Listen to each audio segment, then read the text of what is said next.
This happened a little over 10 years ago when I was in 6th grade. It was during Christmas break, and because my parents were divorced, I was home alone that afternoon while my mom ran errands after getting off work early. We lived in one of the bigger towns in Alaska in a quiet middle-class neighborhood where houses were far apart and most of them had long driveways. It wasn't the kind of place where strangers showed up without warning. And if something seemed strange, neighbors usually noticed. It was around 4 o'clock in the afternoon, still light outside, and I was in my bedroom watching Around the World in 80 Days with Jackie Chan. I remember lying on my bed in pajamas, enjoying the fact that I didn't have to go anywhere because my back problems were acting up again. At some point, I heard a knock at the front door. I ignored it, thinking it was someone looking for my mom or maybe someone trying to sell something. That kind of thing happens sometimes, and they usually left pretty quickly. But the knocking didn't stop. It came again, louder this time, and then again after that. By the third time, it wasn't polite knocking anymore. It was loud enough that it made my stomach feel tight. I remember freezing and just listening, trying to figure out what to do. I'd always been told that if something felt wrong, I should call the police, but at that moment, I felt too scared to even move. I ended up calling my mom instead. I told her someone was banging on the door, and at first she brushed it off, saying it was probably missionaries or something harmless and that I shouldn't worry. I tried to explain that it was getting louder each time and that it sounded like they might actually break the door. She told me to calm down, but then she heard it herself through the phone. The knocking grew louder again, and I heard her voice change immediately. She told me to go to my room, lock the door, stay quiet, and not come out for anything. She said she was calling the police and would be home as fast as she could. After we hung up, I called my dad. While waiting for him to answer, I grabbed the only thing in my room that felt like it could help, a t-ball bat, and sat on my bed, trying not to panic. My room didn't face the front of the house, only the side yard, so I couldn't see what was happening unless I stepped out. When my dad picked up, I told him what was going on and that the police were already on the way. He wasn't supposed to be on the property, but he didn't hesitate. He told me he was coming anyway. At some point, curiosity and fear got the better of me, and I cracked my bedroom door open. The way the house was set up, I could see part of the backyard, and if I leaned just enough, the living room bay window.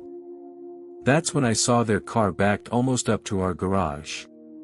2 men were at the front door, hitting it hard. A moment later, one of them pointed to the other and sent him around the side of the house. I caught a quick look at his face as he walked past the window, and then I ducked back into my room before he could see me. Not long after, I heard noises from the back of the house. The man had gone up onto the balcony and was trying to force open the sliding glass door. Luckily, not only was it locked, but there was a wooden bar jammed into the track, so it wouldn't open more than an inch. He still kept trying. Around that time, my mom called me back crying, telling me she was pulled over at a gas station and that the police were close. She kept asking if I was okay. After another minute or so, both men met back at the front door. I don't know what came over me, but something snapped. I was tired of hiding and listening to them try to break into my house. I walked down the hallway toward the front door holding the bat and started yelling at them. I was still in a tank top and shorts, shaking but angry. They didn't even realize someone was there until I was right at the door. When they did, they ran for their car and sped off. I only opened the door once they were already driving away, still shouting at them, even though my voice was shaking. My mom arrived a couple of minutes later and hugged me so hard I could barely breathe. My dad showed up shortly after, hugged me too, and left before things could turn into an argument. When the police finally came, the officer didn't seem too interested until I told him I could clearly describe one of the men. He said they thought the same group had been responsible for several recent break-ins, mostly targeting homes with kids and stealing Christmas presents. A few weeks later, they were caught and connected to more than 10 burglaries. That night, my best friend came over and we stayed up until morning sitting on the floor with baseball bats nearby, pretending we were tough while jumping at every noise. If you're drawn to slow-burn horror rooted in real encounters, the kind that doesn't rely on jump scares, but leaves something behind, subscribe and turn on notifications. Because some stories aren't meant to be told out loud, and the ones that are, tend to follow you. Last Christmas, I decided to go a little overboard with decorations. I hung several long strands of bright, super colorful Christmas lights all the way down my driveway. I knew it looked ridiculous, like a runway at a small airport, but I didn't care. I live in an older neighborhood in Baton Rouge that feels like it was carved straight out of a forest. And at night it gets extremely dark. Those lights made coming home late feel safer, and honestly they just made me smile. Most of my neighbors are older retired couples with a few younger families mixed in. It's quiet, predictable, and the kind of place where nothing ever really happens. That's why I was confused and annoyed when I came home one night and noticed the entire string of lights was gone. Not damaged, not partially pulled up, just gone. I stood there for a few minutes trying to make sense of it. Theft didn't really happen around here, and Christmas lights seemed like a strange thing to steal. I eventually brushed it off, thinking it was bored kids or someone passing through, and moved on. A few days after Christmas, late at night, there was a knock on my front door. That alone was unusual. I almost never get unexpected visitors, especially not that late. I turned on the porch light and opened the door, only to realize the porch light hadn't actually turned on at all. The only light came from behind me, spilling out from my living room. Standing on my porch was an older man I didn't recognize. Without much introduction, he said, "I found your Christmas lights." Before I could respond, he explained that he'd seen some kids ripping them up and stomping on them weeks earlier. He said they were pretty messed up, but he figured I might be able to fix them. So he picked them up and put them in his car. As he spoke, he took a few steps down my driveway toward his car, parked deep in the darkness near the road. Without really thinking about it, and wanting to be polite, I followed him. My driveway is long, like most in the neighborhood, and once you leave the street lights, everything is swallowed by shadows. The trees block out most of the moonlight, and I quickly realized how hard it was to even see him in front of me. As we got closer to his car, a strange feeling started creeping in. It wasn't panic, just a growing sense that something about this situation didn't add up. When we stopped beside the car, he pointed to the back seat and said the lights were inside.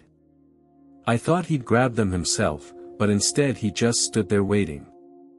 The car was an older four-door sedan, something you'd expect an elderly man to drive. I opened the back door and immediately noticed that the interior light didn't come on. It was pitch black inside. As I leaned forward to look, the man stepped closer behind me. Close enough that I felt boxed in between the open car door and his body. My thoughts started racing, how dark it was, how quiet the yard felt, how no one would hear me if something went wrong. Without thinking too much, I crouched down and reached blindly into the car. My hand brushed against a tangled mess of wires. I grabbed it, yanked hard, and turned quickly, pulling the lights out as I stepped away from him.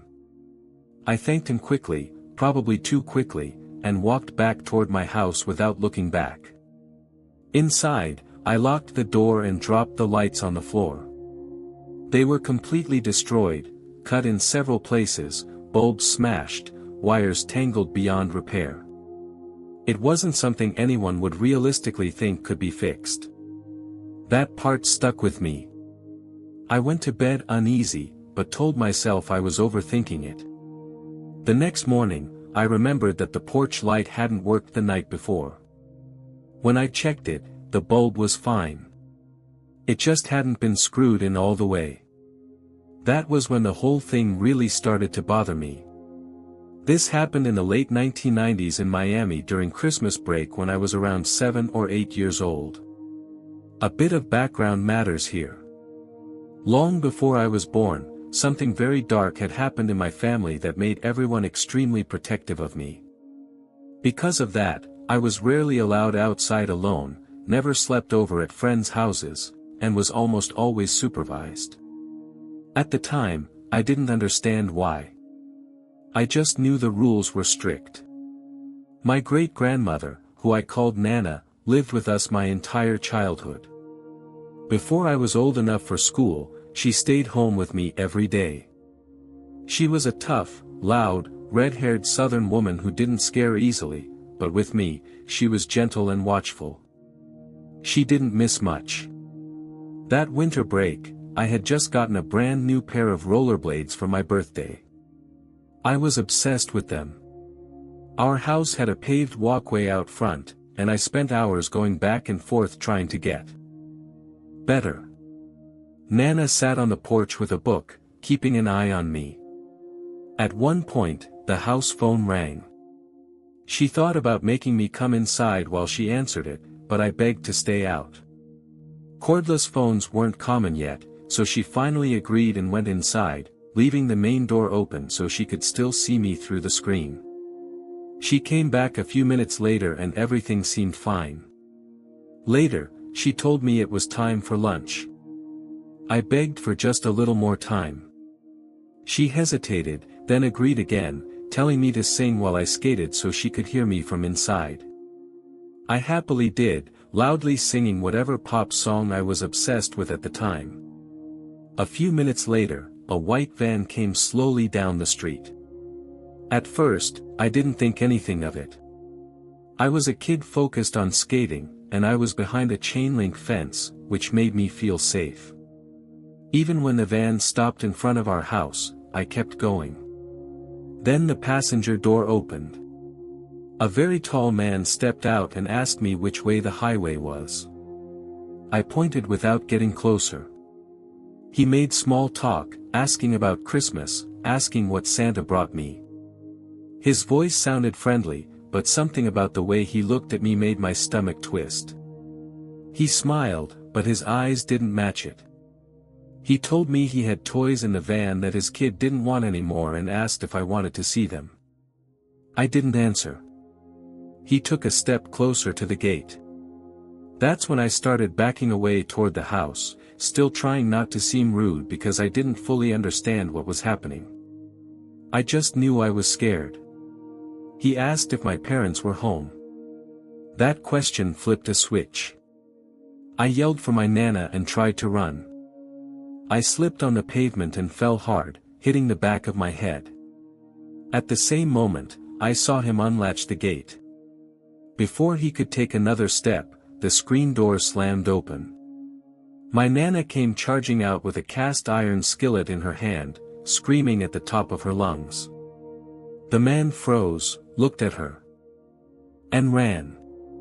He jumped back into the van, and it sped off before the door was even fully closed. Nana didn't stop there. She chased the van down the driveway, yelling and trying to get a look at it. Later, I learned there was no license plate. She scooped me up, carried me inside, and called the police and my dad. Paramedics came to clean up my scraped elbows while Nana talked to officers. My dad arrived shortly after. I didn't go back outside for the rest of the break. Years later, when I was older, the story came up again at Christmas. That's when I learned Nana had already been on edge. There had been reports in a nearby city about a dangerous man approaching people, and the description she gave police that night matched perfectly. I don't know if they ever caught him. All I know is that if my Nana hadn't been watching, or if she'd taken a minute longer on that phone call, this story could have ended very differently. I live in a very rural area in a tiny village with maybe 10 or 15 houses total. It's quiet to the point where you notice every unfamiliar sound. Even though we're only about 5 minutes from the highway and 10 minutes from the nearest town, once you step outside the village, it immediately turns into open fields and forest. If you cross the main road and walk for 10 minutes, you're completely surrounded by trees. This happened on Christmas Day. In the afternoon, my partner and I decided to go for a short walk to help digest all the food we'd eaten. It was around 5 p.m., already fully dark, and we brought a large LED flashlight with us. I also brought my camera and external flash because I enjoy taking photos of nature at night, especially in winter. We walked down a small country road toward the forest, then turned onto a narrow gravel bike path that runs along the edge of the trees and connects our village to the next one over. It's about a 15 to 20-minute walk between villages. In the middle of that path, it cuts through a short but dense section of forest. The trees there are tall and packed close together, and once you enter that stretch, it gets noticeably darker and quieter. As we stepped into the wooded part, our flashlight reflected off something metallic ahead. When we got closer, we realized it was a car parked off to the side of the path, partially tucked in near the trees. That immediately felt strange. Cars aren't allowed on that path. It's very narrow, and there's no reason to park there. My partner shined the light into the car, and it looked empty. The windows were frozen over, which suggested it had been sitting there for a while. A little further ahead, I noticed a tree with an unusual shape and asked my partner to aim the flashlight at it so I could take a photo. I set up my camera and used the flash, taking a few pictures. While I was focused on that, my partner suddenly said very quietly, "There's someone standing behind us on the path. He's just standing there and looking at us." I knew no one had been behind us before.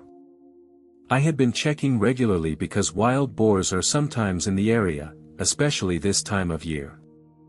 I turned around and saw a man standing in the darkness just outside the reach of our flashlight. He wasn't moving or speaking, just facing us. At first, I thought he might be uncomfortable because it probably looked odd that we were taking photos near his car. I stood up and spoke to him from a distance, explaining that I was photographing a tree. He didn't react at all. I then asked if he needed some light, and he calmly replied that it wasn't necessary. That response felt off, but I tried to stay calm. Without saying anything else, my partner and I decided to leave and continued walking toward the next village, which was only about 5 to 7 minutes away. Once we reached the first street light, we looked back. We saw the car pull slightly out of the forest, turn around, then drive back into the same spot. The lights went off, and the car stayed there. Later at home, I searched the partial license plate I remembered and found that the car was registered to a city roughly 6 hours away. At the time, the country was under strict lockdown, and long-distance travel without serious reason wasn't allowed. We took a much longer route home because we didn't want to pass through that area again. Our flashlight battery died on the way, and my phone was nearly out of power, so I didn't contact the police until we got home. I gave them all the details I could, still frustrated that I hadn't memorized the full plate. The more I thought about it afterward, the stranger it all felt.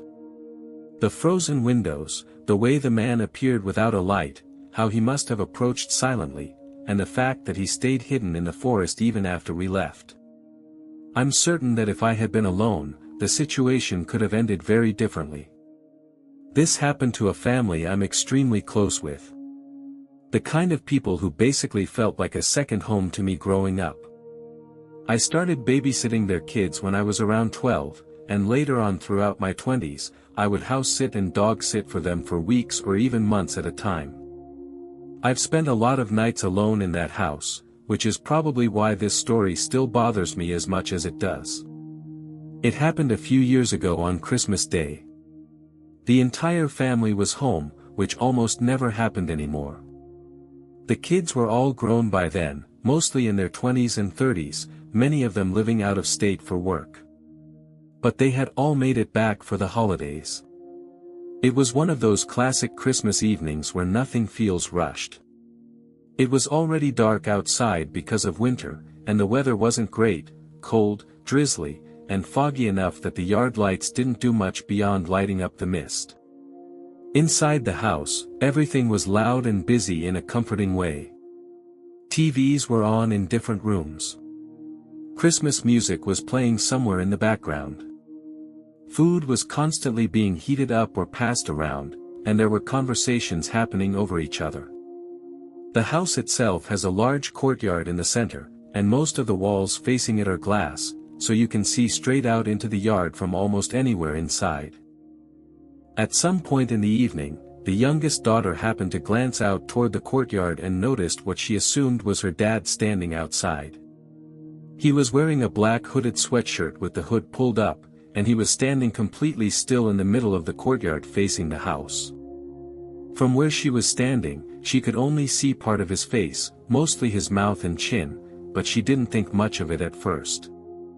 She casually called out to her mom in the kitchen and told her that Dad was outside and looked like he might need help with something. Her mom immediately responded that he couldn't be outside because he was in the bedroom taking a nap.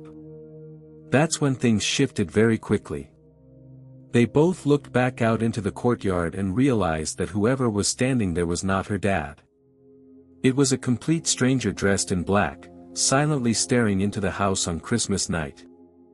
Once that realization hit, everything inside the house went from relaxed to frantic.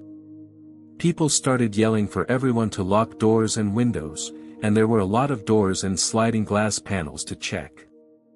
Someone ran to wake up the dad while others tried to keep an eye on the man outside. The worst part was that the house was so brightly lit inside that the person in the courtyard could see everything they were doing. Every movement, every person running from room to room was clearly visible to him. The man didn't move at first. He just stood there in this stiff, deliberate posture, watching them. At some point, someone noticed that he was smiling. Not a big exaggerated grin, just enough to make it clear that he knew exactly what he was doing and that he was enjoying it. For a moment, a few people wondered if it could be some kind of sick joke, maybe someone they knew trying to scare them. They yelled things through the glass, telling him it wasn't funny, that the police had already been called, even that someone inside had a gun. None of it changed high expression or made him leave. Then without warning, he rushed forward and started pounding on the glass. He didn't yell or say anything, just slammed his hands against the windows over and over, his face still partially hidden by the hood. At that point, there was no question that he was trying to terrify them and possibly trying to get inside. The police were called for real this time, if they hadn't already been. After a while, the man suddenly stopped, turned, and ran toward the edge of the courtyard. He hopped the fence near the trash cans and disappeared into the neighboring yards. Those neighbors were close friends of the family, so they were called immediately, but no one saw the man again. The police arrived quickly and searched the area, checked nearby houses, and took everyone's statements, but they never found him. There were no answers, no explanation for who he was or why he was there. Not long after that night, the family completely remodeled the courtyard, adding better lighting and a new security system. But even now, what unsettles me the most is the part no one will ever know, how long that man might have been standing there quietly watching them celebrate Christmas together before anyone noticed him at all. This happened during Christmas break in 2005. I had moved away for college and came back home to visit my family for the holidays. I grew up in a small town in a snowy state, the kind of place where people didn't really lock their doors and everyone assumed nothing bad ever happened there. Crime was basically non-existent, and most of the neighbors had known each other for decades. On my last night before flying back to campus, a friend and I decided to go sledding. It was around 3 o'clock in the morning, which didn't seem strange at the time. We'd done stuff like that growing up, and the town was always quiet. We drove to a nearby hill, parked, and took turns sledding down a few times. Eventually, we were both standing at the top, getting ready for another run. That's when I stopped her. I didn't really know how to explain it, but something felt off. The back of my neck felt tight, and I had this strong sense that we shouldn't be there anymore. I told her I didn't feel right and that we needed to leave immediately. She was confused but agreed, and we got back in the car and drove straight to my parents' house. When we got back, that same feeling hadn't gone away. Even though no one ever locked anything in that town, I suddenly felt the need to secure the house. I locked all the doors and then checked the windows. Several of them were unlocked, which made me uneasy, so I locked those too. My flight was in about 4 hours, and I maybe slept for 2. Before leaving for the airport, I decided to step outside for a minute. I wanted to see the snow one last time and breathe in the cold air. There was a large pine tree in our front yard, slightly off to the side, and I'd always thought it looked especially peaceful when it snowed. As I looked at it, I noticed something that immediately felt wrong. The snow around the tree wasn't smooth and untouched. There were large, deep footprints circling it. They were clearly made by someone much bigger than me, and they led toward the backyard. I tried to make sense of it, thinking maybe a relative had been outside late at night, or someone had gone out to smoke. I kept searching for a normal explanation. That's when the feeling from earlier came rushing back. I looked to my left and saw a man running toward me.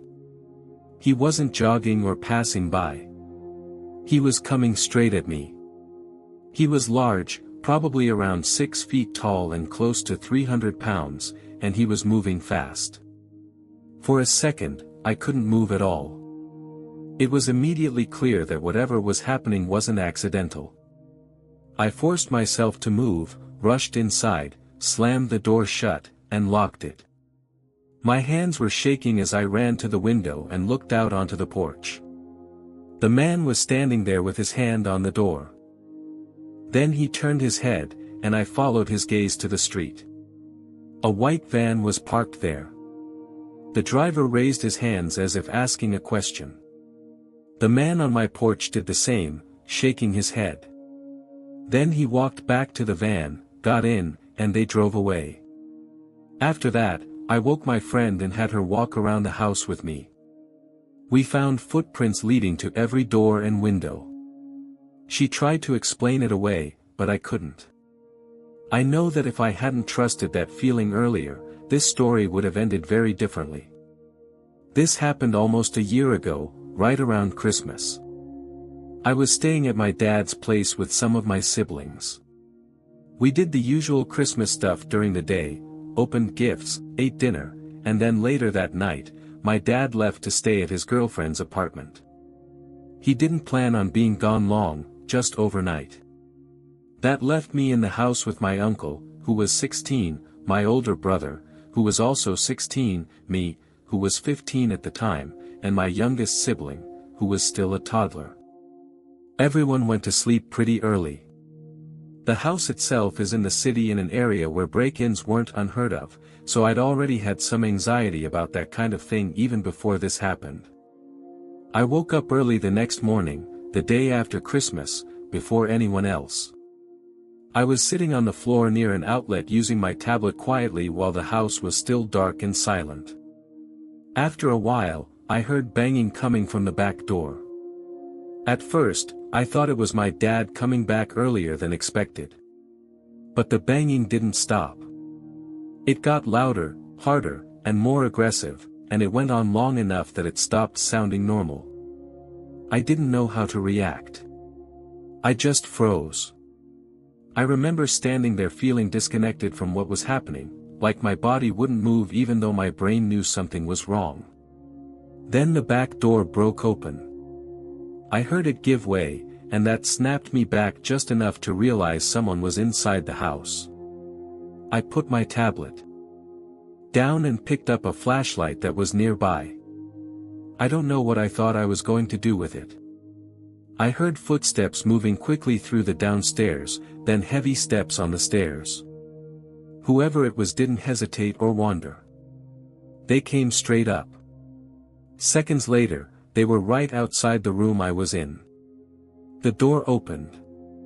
The man stepped in, turned left, then turned right, and saw me sitting on the floor less than 3 feet away from him. He was taller than my dad, dressed completely in black, wearing a ski mask. He was holding a crowbar with a blue handle that looked old and worn. He was wide-set and looked older than anyone in the house. I screamed. I don't think I even took a full breath before it came out, and I didn't stop for a long time. He shouted something too, more out of surprise than anger, and then immediately turned around and ran back out of the room, down the stairs, and out of the house.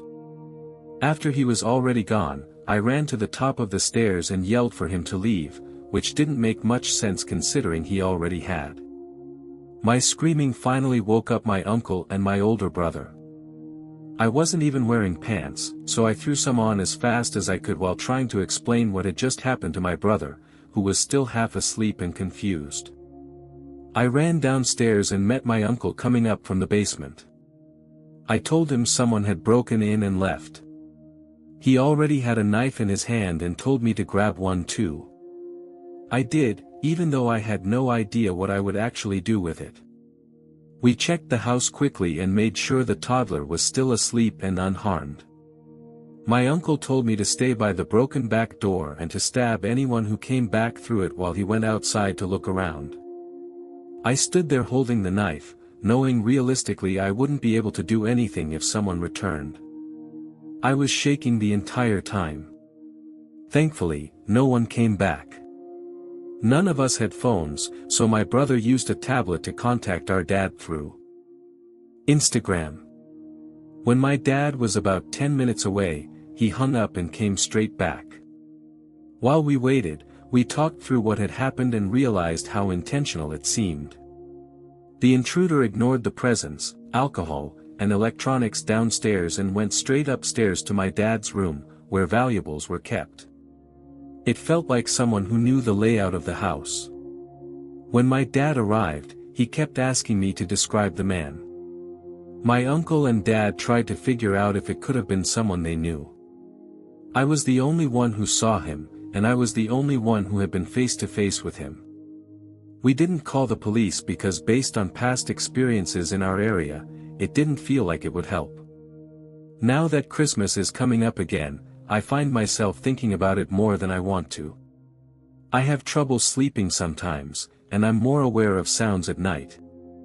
I know how lucky I was that I wasn't hurt and that it ended with just a broken door. But that doesn't stop the memory from sticking with me. I still feel angry about it, and I probably always will.